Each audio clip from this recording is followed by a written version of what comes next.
हाँ तो दोस्तों भाई लोग नमस्कार। अभी एक बड़ी अपडेट है कि आप लोग बता दें कि फाइनली प्रमोद प्रेम यादव एक और बवाल 2025 का एल्बम गाना लेकर आपसे बीच में उस गाना का फाइनल पोस्टर आ गया है। इसी वीडियो में इसी गाना की जानकारी दूँ उस बीच में किस चैनल पर कब लॉन्च करेगा। जो पहले चैनल सब्सक्राइब नहीं किए हैं तो प्लीज चैनल सब्सक्राइब कर ले। सबसे पहले ऐसे भोजपुरी लेटेस्ट अपडेट जानकारी जाने के लिए फाइनल बता दें प्रमोद प्रेम यादव का एल्बम गाना का टाइटल है ओठवा से ओठवा सटा के। इस सॉन्ग को गाए यानी कि प्रमोद प्रेम यादव और खुशी कक्कड़ ने गाना गाया। डुएट गाना होने वाला है। ये गाना भोजपुरी फैंस को खूब दूर पे मिलेगा। जिस गाना टाइटल है ओठवा से ओठवा सटा के।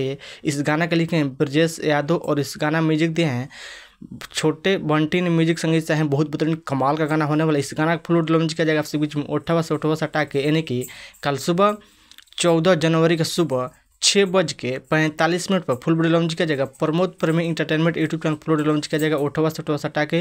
इस वीडियो में देखने के मिलेगा प्रमोद प्रेमी एक न्यू मॉडल वीडियो में देखने को मिलेगा। एक बार गाना सुने बहुत बेहतरीन कमाल का बवाल गाना होने वाला ओठवा से ओठवा सटा के।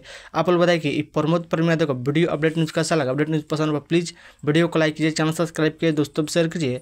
बस वीडियो में देने मिलता है। जय हिंद, जय भोजपुरी। धन्यवाद। दबा वीडियो शेयर कीजिए। मिलता है में कल गाना सुनेगा ओठवा से सटा के। धन्यवाद।